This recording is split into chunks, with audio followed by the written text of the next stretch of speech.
Good evening, everyone, and welcome into Titan Table Talk. It is our first of what will be many exciting episodes here in the 2023-2024 season.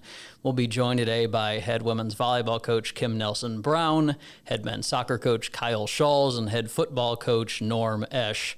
Coach Nelson-Brown coming off a season opening tournament down in Lexington, Kentucky at Transylvania this weekend.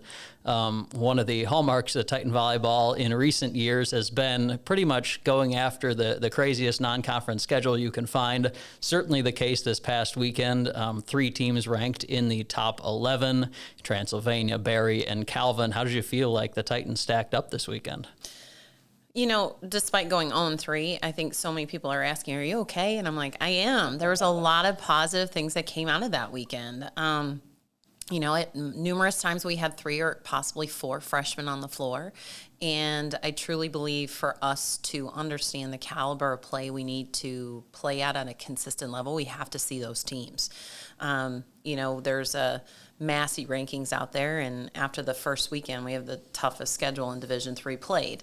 Yeah. And so, rightfully so, and, you're going to take your lumps with that, and I think we've seen some inconsistencies in practice, and I think we saw some inconsistencies in those matches, but overall, there was a lot of positive things that we took away from the weekend and really kind of gave us a baseline of where we are as a program and what we need to improve on. And the players are buying into the process, and they understand that it's going to be a tough road, but that prepares us for the long road down the way. Yeah, absolutely. And I think, I was standing out at our soccer games on Friday night with Mike Wagner and Katie Gonzalez, and we're all sitting there, watching soccer and then with our phones out watching volleyball on our phones and getting all excited about, a team that was coming in with several injuries, several freshmen on the floor, a little earlier than you perhaps counted on them. And, we're 1 point away from going up 2-1 on Calvin, who's not just the number 7 ranked team, but a traditional national power. It took the sets 3 and 4 from 8th ranked Barry as well. So a lot to get excited on, a lot to build off of. Now, as we mentioned, definitely some preseason injuries, perhaps forced a few newcomers onto the floor in an environment where you wouldn't have been running them out there necessarily quite this early in the season, but how did you feel they stepped up overall? Obviously, anytime you have a season-ending injury, and especially for a returner like Jessie, who worked her tail off this summer and came in with so much confidence, it was disappointing. After that injury occurred, I think we had a day of mourning because not only did we lose her in that scrimmage, we lost 2 others to a concussion. They ran into each other, and obviously I stressed the importance of communication after that. But, that day after, we kind of all went through those feelings of, wow, we just lost 3 players really quick in a matter of moments. But I also think put things in perspective, too. Like, we can sit here and we can mourn it, but we still have to move on, and we have to prepare these younger players to play faster than we expected them to. The middle position, obviously, is kind of where Jessie was, and so we've had to train Eleanor and Paige Peterson, Eleanor Palmer, really quick. And I think they both have bought in, and they have been working really hard to fit in there. I think Paige, even though she didn't see playing time this weekend, she's pushing both of them in practice, her and Taylor Babbitt, who's a senior. But they're all helping each other, and I thought they both stepped in and did a really good job. Reagan Watts has been battling kind of a pulled groin on and off throughout preseason. We thought she was healthy this weekend and unfortunately restrained that. So Olivia DeGutzman was able to get in and get some opportunity too, and she did a great job. We have Soph Feeney from Normal Community, a local product, who's doing a great job running our offense along with Abby Erdman. Katie's been out, but she's on her process back, so we're excited to have her back. So, yeah, they got thrown into the fire really quick, but if you ask them how they thought it went, they were like, this is the funnest weekend I've ever had. So they're embracing the competition. They're embracing the challenges that we've put in front of them, but they're handling it beautifully as freshmen. Yeah. And I think maybe if you were to look at your program 10 years ago, just to throw a number out there versus now, one of the biggest things that stands out is the depth in the gym. And weekends like this are weekends where you see that come through a lot, and that you've got, maybe players who would be on your second team in practice who are 99% as talented, as prepared as your starters and can step in and there's going to be a difference that you're going to see, but they're ready to go and they're ready to compete. They are, and it makes our job hard, which is a good problem to have, right? And so Kaylin Shannon, who's another freshman who saw playing time this weekend, she played both on the left side and the right side. She's very versatile. It just depended on where we needed her. But again, like Lily Summers, she didn't start, but then she ended up out on the court, and she's a senior who's played and has made an impact in our program. She's one of our captains. So definitely our competition within our gym is fun, it's exciting. Yesterday they came back ready to work, and they did a phenomenal job in practice yesterday, working on the things that we talked about. But again, makes our job really interesting. But the gym very competitive, which is fun. Yes, which can be a good and bad thing at times from a coaching perspective, because you do have harder decisions to make sometimes. Right. When you talk about, three of the returning impact players from last year, Taylor French, be a sophomore this fall, senior libero Faith Washko, and then junior setter Abby Erdman, your three returning all-conference players. Obviously, coming off successful seasons last year, but what are you looking for from them in terms of next steps for this fall? Anytime you have an all-conference player, even, like Faith, who's a senior, who's really been kind of in that starting position for about 2.5 years now, is just the leadership and the experience that they can bring to the court to help the others who are maybe struggling a little bit with the pressure and how to calm them down and what words do they need for encouragement. Faith is just, she's been referred to as Houdini by some of our parents. She's been referred to as Gumby because her body, folds in different positions. She comes up with some great digs and obviously reached her 1,000-mile mark this past weekend in our match against Barry, and fun to see that, and still got a whole season ahead of her, so who knows where she's going to get by the end of the season. But her leadership, I think Abby's leadership, she's gone from a bench role to a starting role in all conference, and so her leadership that comes with that.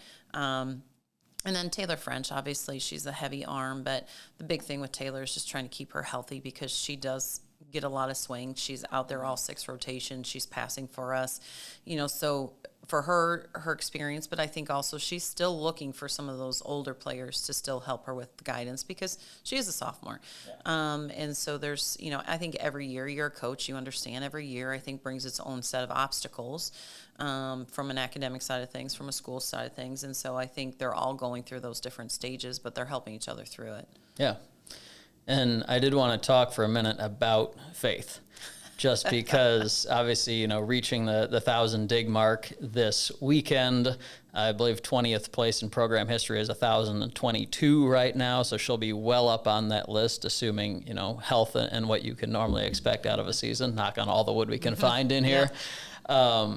It's fun to see great sophomore, junior, senior years from people who come in as big-time recruits and somebody who you're really counting on contributing to the program at a high level for 4 years.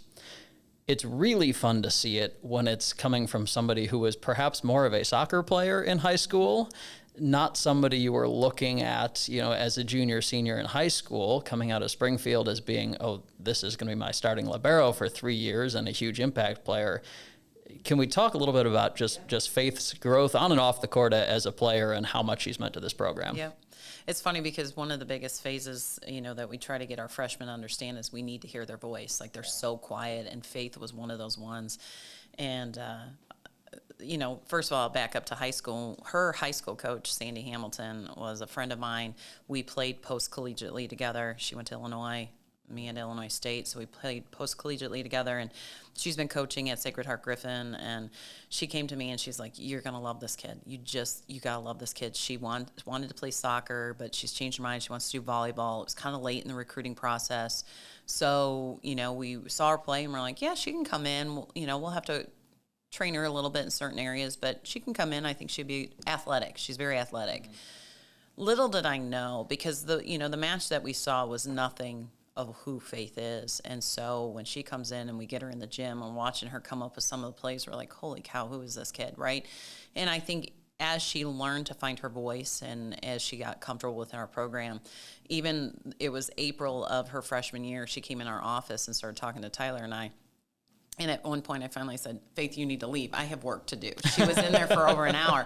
And Ty and I looked at each other and we're like, she's never said that many words in the whole season combined as she did in an hour in her office.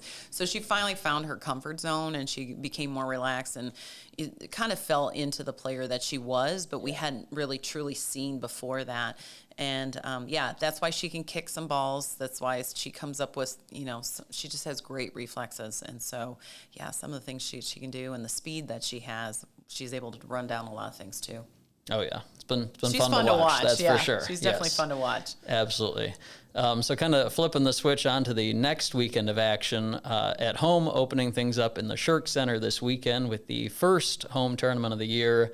For those who want to come out this weekend, it'll be Mount St. Joseph at 7 p.m. on Friday, and then Concordia, Wisconsin, 10:30 Saturday, and Stevens Point at 1 o'clock on Saturday. As you look ahead to those three games, and then, of course, the conference opener at Carroll, week from tomorrow, Wednesday the 13th at 7 p.m.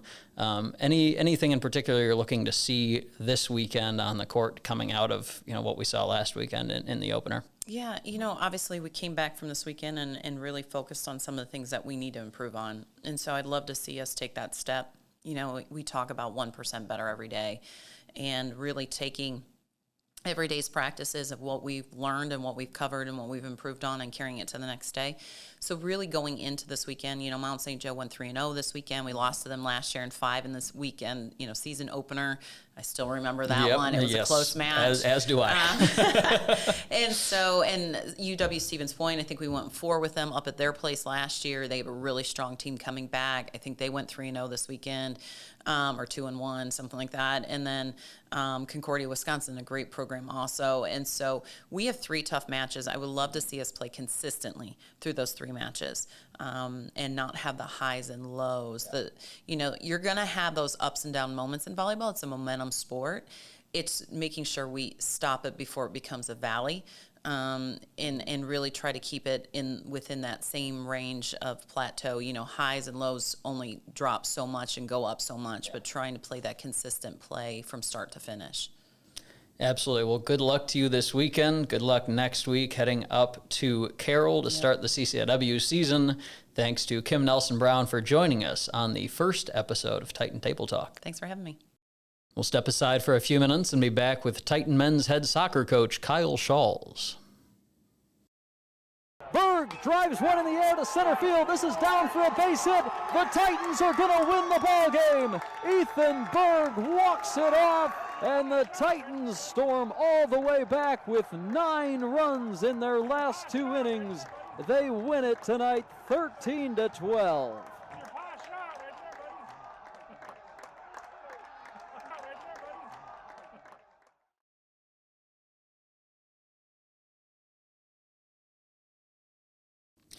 All right, welcome back to our first episode of the 2023-2024 Titan Table Talk season.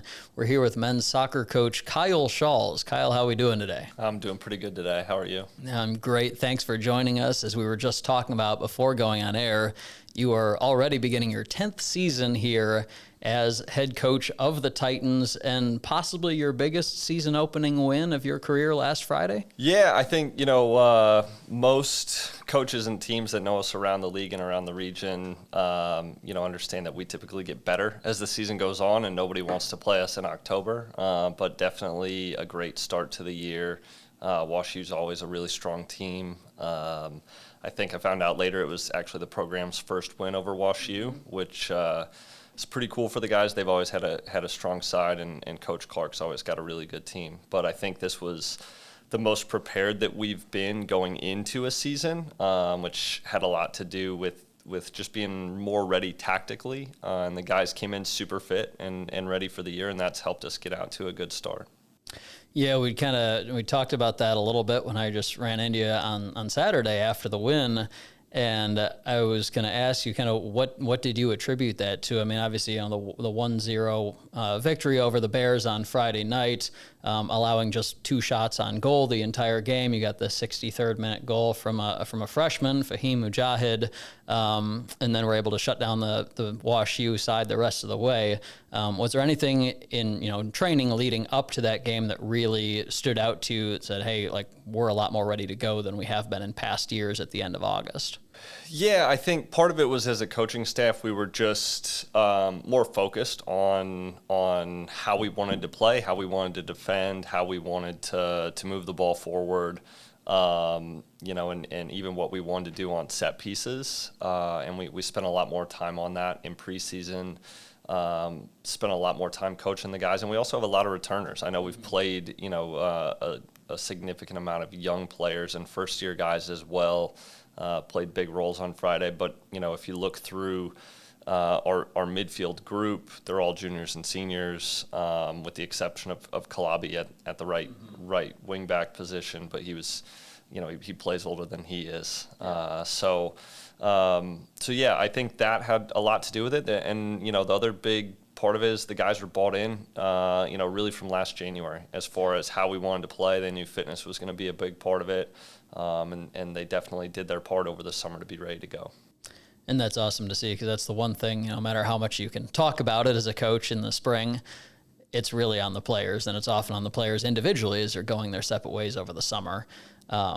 Now, when you talk about, the coaching staff being much more ready to go, obviously, often every couple of years is a change in staff as a grad assistant leaves. Matthew Kemp, I know, did a great job for you over the last couple of years and is now the head coach at Heartland.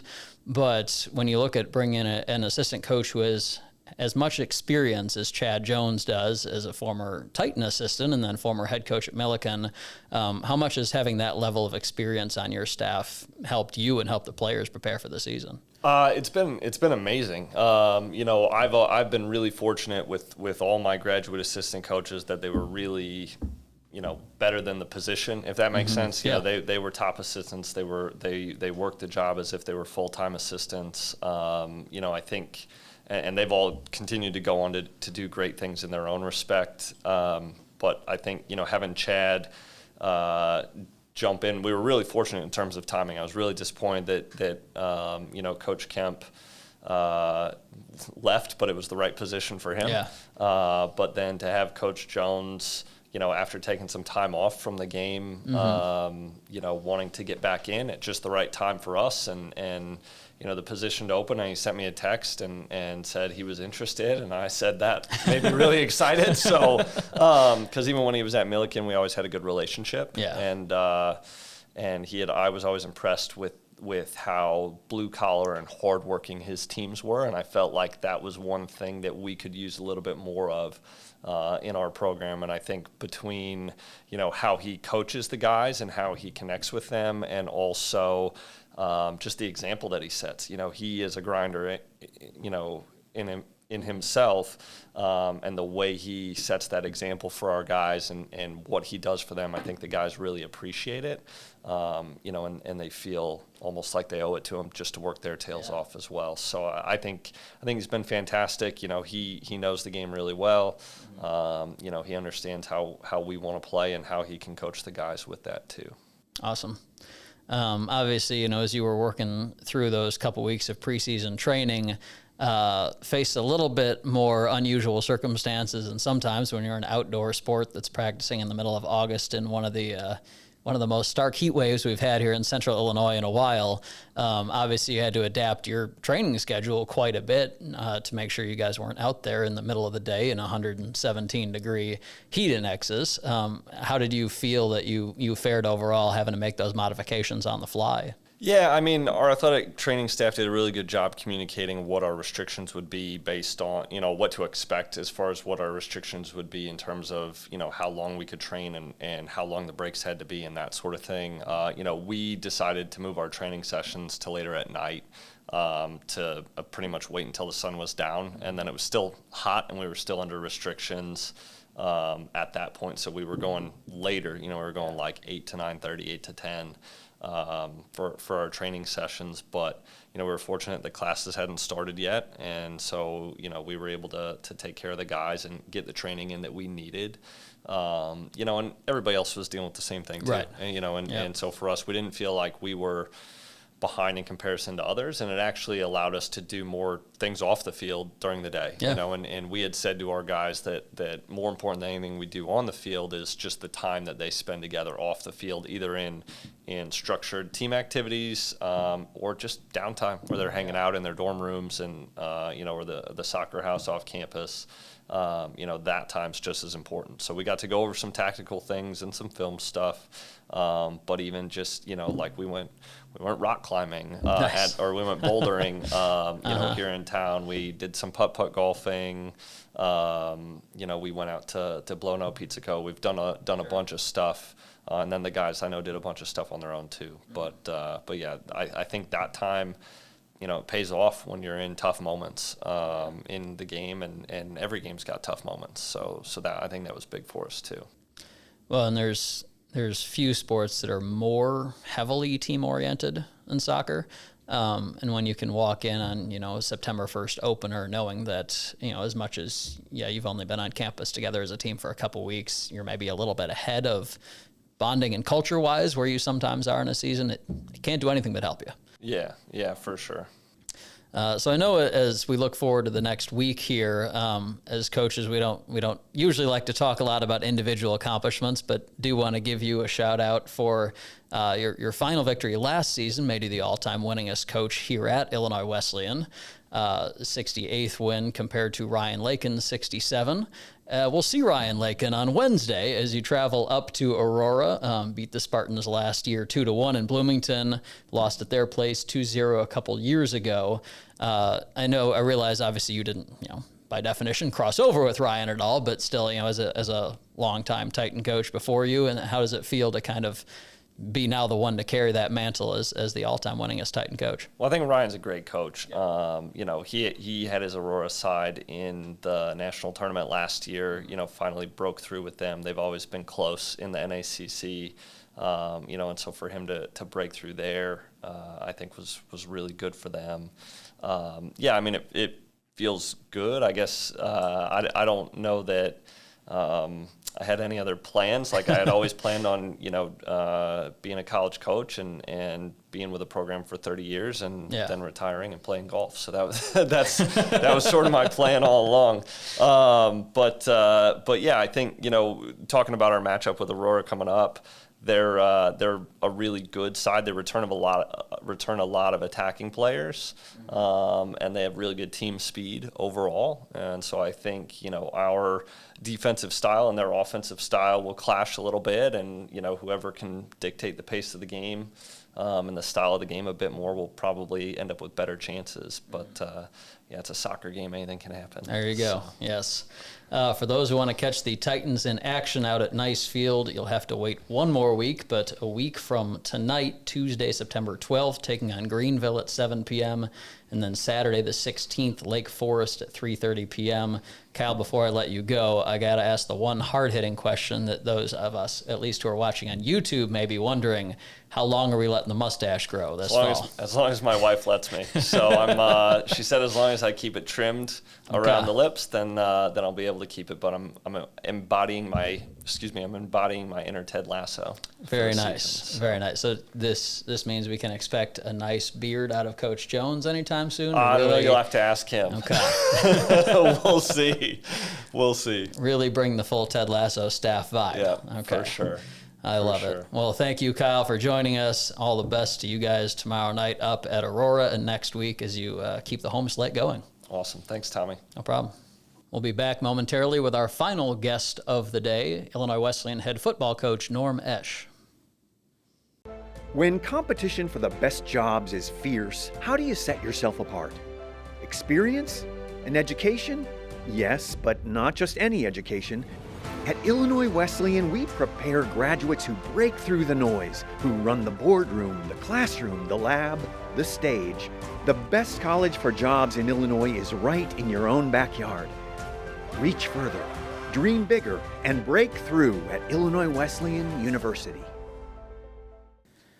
Welcome back to our third and final segment on the opening episode of 2023-2024 Titan Table Talk. We are joined by longtime Illinois Wesleyan head football coach Norm Eash. Coach Eash, how are you doing today? Good, Tom. How are you doing? I am great. Happy to have you alongside us here in the brand new podcast studio in the Ames Library, which all three of our coaches have now successfully found this morning, myself included.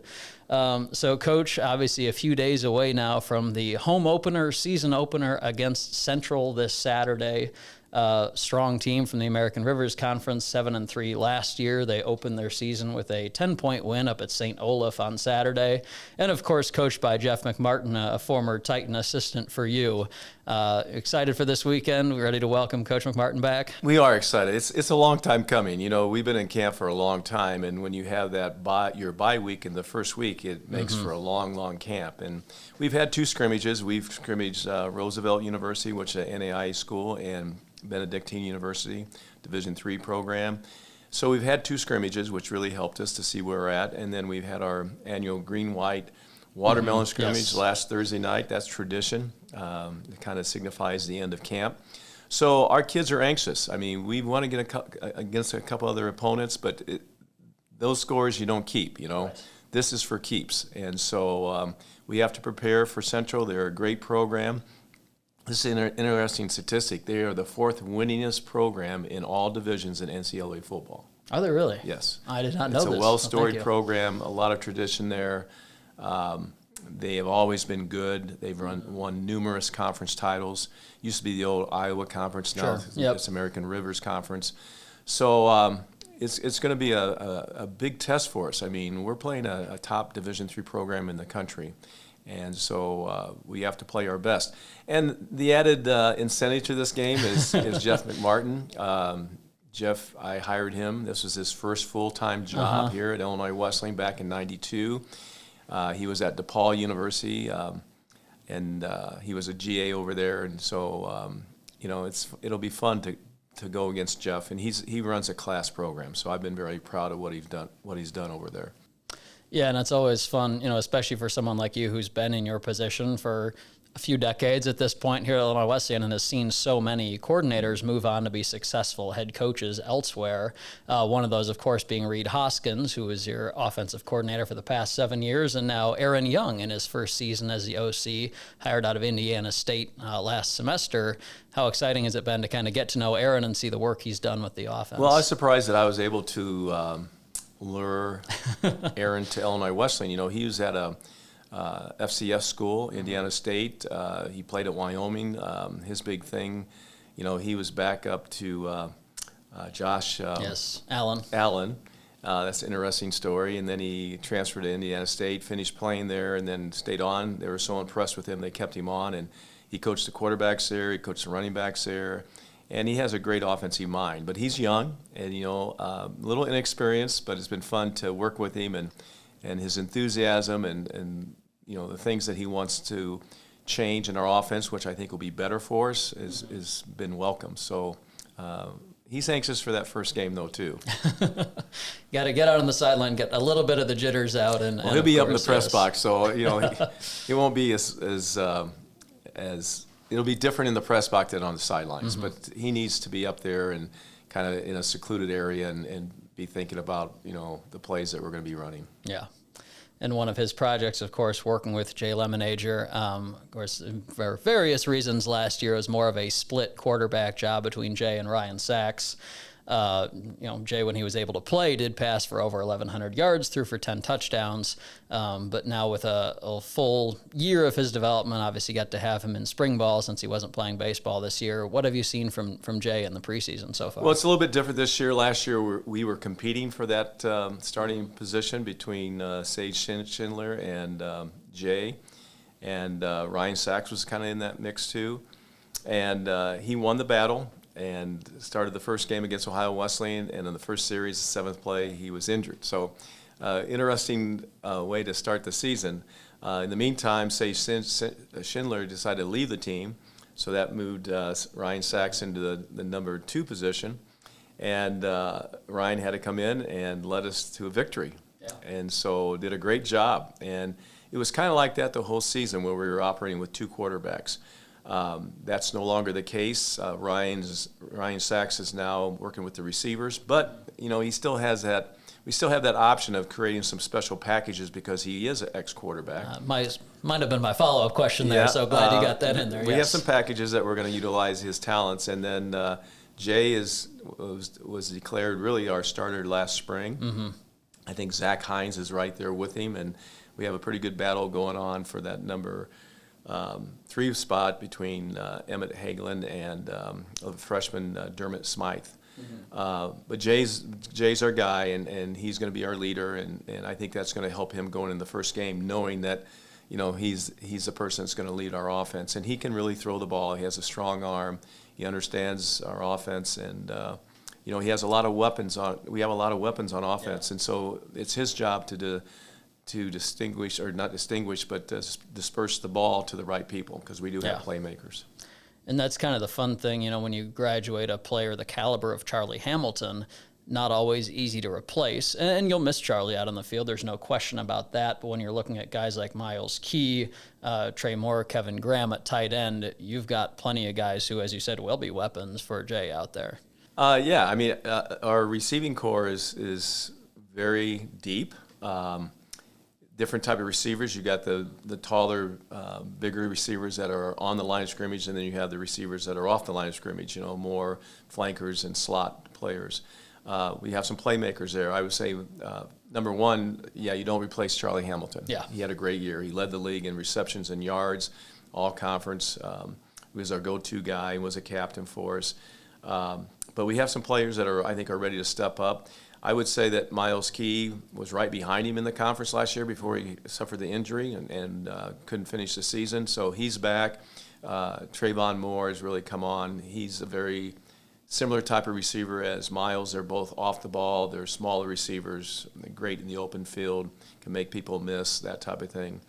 You also have Ryan Sachs in that mix. Yeah. Okay, don't forget about Ryan. I mean, he's that off the line receiver. We can put him in motion. We can give him the ball. He can throw the ball on the run. I mean, that's a great assets to have.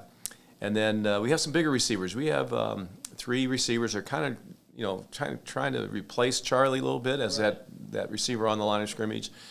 And that would be Matt Young, a senior, and he's been slowed by injuries a little bit. And then Jonas Kapek and Friedwall is the other one. Jack, they're both 6'2" or taller, longer, can go up and get the ball and make plays. So we have a good stable of receivers. We also had a transfer that came in from Mount Union, Marco Pelagianis, and he's making his mark too. So it'll be fun to see the plays that those kids are going to make for us. Yeah, well, and just as it's, hard as we said to replace 71 catches, 940 receiving yards. I mean, as you said, Miles Key had 550-plus receiving yards in just the 6 games he was healthy for last year. So certainly looking forward to seeing the Titans throw the ball out there this weekend against Central. It does kind of bring me back to one of the things that'll make this year's team maybe a little bit different from the last couple of years, in that we've been very young the last 2 falls. And now all of a sudden, 17 out of 22 returning starters, 9 on offense, 8 on defense. Has that changed the tone of camp at all for you in the last few weeks, just having more guys with more experience coming back? Well, it allows you to do more things. We suffered some growing pains 2 years ago when we started a lot of freshmen, and it's hard to do that in our league because, the Seaside W is probably the top Division III conference in the country right now. So we suffered through a 2021 year with youth. Last year we wanted to reverse the season and went 6-4. Should have been 7-3. A little disappointed in that. We let one get away from us, but we're on track to keep maturing and growing and to get the Titans back up to a CCIW championship. Yeah. And we're going to be a really junior, sophomore, laden team this year, but the juniors have a lot to say. I mean, we have a lot of starters that are juniors. Smaller senior class year, but some of those seniors are going to play key roles for us. So, there's more good to come. I mean, we're going to get better and better. We're still going to be, I would say, a junior type of club. And so a lot of those kids have been 3-year starters and 2-year starters. Exactly.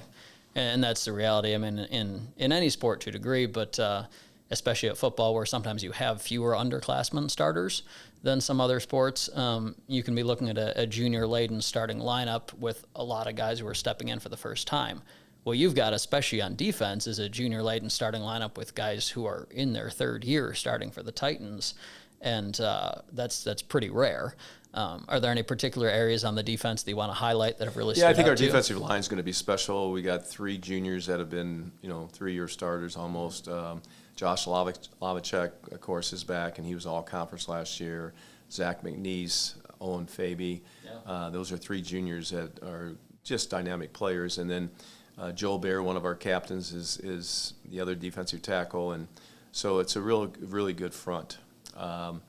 We have some experience in the secondary with Frank Rohde, and Sam Schott is going to move up to linebacker. Yeah. He was a safety last year, and he's bigger and stronger, and we're going to move him up to linebacker. And then you got Artis Benjamin and Jimmy Capecci at corner. So, you got some really experienced guys there, and we're going to have to rely on them to use their 3 years of starting experience. Josh Klein is a captain. He's playing at linebacker.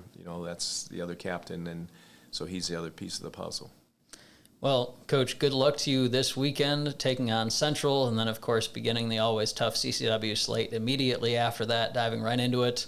Come on out to Tucci Stadium. It's a 1 p.m. kickoff this Saturday. Hope to see you all there to cheer on Coach Eash and the Titans. Thanks for joining us, Coach. It'll be a fun game. It'll be an interesting game. Central's college is a very similar school to Illinois Wesleyan. They're a great academic school and run a great program, and so those are the type of teams you want to play. Yeah, it'll be a fun one, and we'll see you there in a few days. Thank you.